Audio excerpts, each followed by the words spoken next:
If you knew you were going to die tomorrow, how would you live today? The imminence of death. It's something all of us humans share but generally try not to think about. As a kid, I felt strangely aware of death. My biggest fear was that I would say goodbye to my family and forget to tell them that I loved them, and then they would die. Growing up, I knew that I had it really good. I had 2 loving parents, 3 little brothers who I adored, and I lived in a very safe upper middle class suburb. Why did I get picked to live here when there were starving children in Africa? I always wondered. I knew that even for lucky people like me, bad things were unavoidable in life, and that it was only a matter of time until something bad would happen to me, death or otherwise. How would I handle it? I wondered. When would it happen? When would death first cross my path? Well, I made it through college without anything really bad happening. In fact, college was an incredible time of growth for me, where I first felt that I became truly myself. I went to a Jesuit college where they taught us to think about not just what job we might get after school, but rather about our vocation, which they defined as the place where 3 important things came together: our passions, our strengths, and the world's greatest need. The intersection of these would be the place where we'd thrive and serve others in the process. This really resonated with me. I drank the Jesuit Kool-Aid and made it my personal mission to pursue this intersection. It was also in college that I began to cook for myself, and I discovered the joys of the farmer's market for the first time. I had grown up in a foodie family, but cooking for myself lit me up in a new way. Whereas in the rest of my life, I was a strict rule follower and perfectionist, in the kitchen, I disregarded all rules and let my creativity soar. I felt free and unafraid of taking risks in the pursuit of deliciousness. One day, about a year after college, I had a revelation. My boyfriend at the time was sick, so I decided to make him chicken soup. I had never made it before, and I approached this as the perfect opportunity to learn how to do it. So I also had a broken foot at the time, so it took me all day to make this soup. I woke up at 8 a.m., I crutched my way to the grocery store, got all my groceries, crutched my way home. I made 2 pots of soup, one following a recipe and one experimental pot that I did my own thing. And I went to bed that night at 10 p.m. and thought to myself, oh my gosh, literally all I did today was make soup. And it was the best day ever. And then I was like, maybe I should think about working in food. Maybe I should probably work in food. At the time I was working in event planning and marketing. So fast forward a few months, I had my first serious encounter with death. My aforementioned boyfriend was moving to the Bay Area from where we were both living in DC. We were driving him and all of his stuff across the country. Even though we were young, we were in love and pretty serious about each other.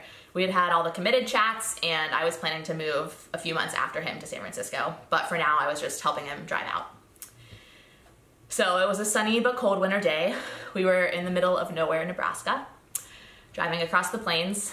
He was sleeping and I was driving, listening to my favorite Sarah Bareilles album. The first song, which is called Uncharted, was playing on the radio.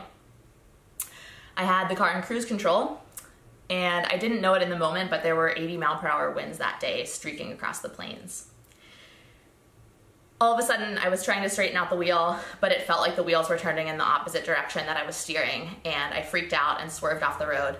And because we were going over 80 miles an hour, we rolled over a few times and landed upside down in the middle of a cornfield.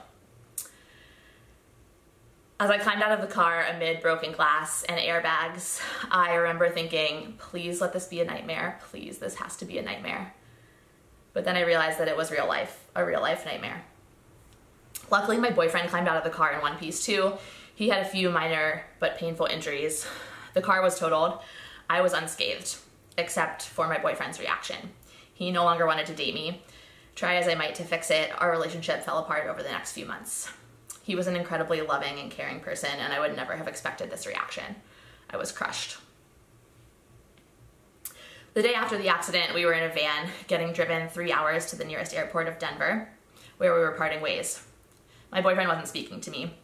I looked out the window and watched the most beautiful sunrise over the Nebraska plains.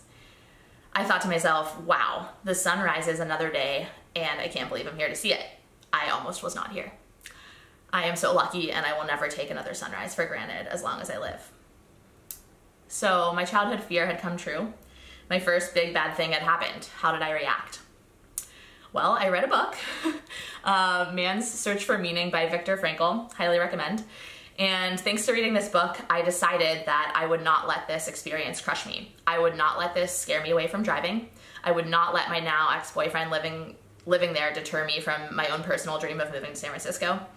I would not live in fear of death, but rather with an increased joy for the gift of life.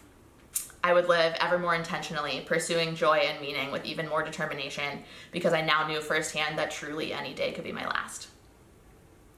I had begun to look up food companies and found the perfect one, which just so happened to be in Oakland, California, and I made it my mission to work there, despite having no connections or experience in the field. A few months later, I actually made that happen, and I moved out to the Bay Area for my dream job at a company called Revolution Foods that makes healthy lunches for schools. Also, without really fully realizing it, this job was essentially a driving boot camp.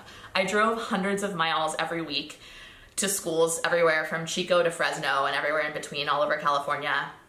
And my job was to do nutrition education activities with kids. The first few months that I lived here, even though I was terrified of the freeways, I almost cried on my way to work every day because I was so happy.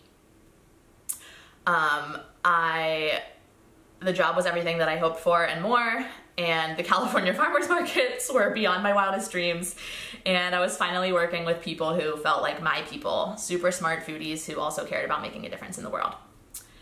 So I had found my passion for food, but after working at Revolution Foods for 3 years, it was no longer my dream job.